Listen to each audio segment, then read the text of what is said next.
হঠাৎ করে তোমাদের সামনে একটু রেডি হয়ে চলে আসলাম। দেখো পরেছি আমি স্লিপলেস হাতা জামা, যেটা আমি গরমকালের জন্য কিনেছিলাম, কিন্তু দেখো এটা আমি শীতকালেও পরতে পারছি।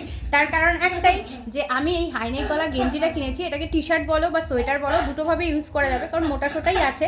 যদি এটা আমরা একটা কিনতে পারি না, তাহলে কি হয় যে স্লিপলেস মানে কুর্তি বলো বা এই গাউনগুলো বলো, মানে যেরকম গাউন হয় থাকে আমরা পরতে পারি না শীতকালে, তবে এটা দিয়ে যদি পরা যায় একটু ইউনিক লুকটাও লাগে আর স্টাইলিশও লাগে আর দেখতেও ভালো লাগে আর ঠান্ডাটাও মানে, তাই না? তো এরকম যদি একটা কেউ কিনে নাও তো সত্যি অনেক উপকার হবে তোমাদের জন্য, কারণ তোমরা স্লিপলেস হাতা পরে বাইরেও যেতে পারবে, একটু স্টাইলিশ লাগবে। দেখো আমাকে কি সুন্দর লাগছে ফুল হাতা, এদিকে আমি স্লিপলেস পরেছি।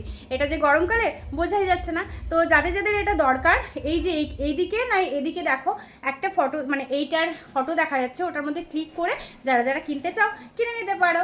অবশ্যই খুব ভালো লাগবে তোমাদেরও, ঠিক আমার মতো।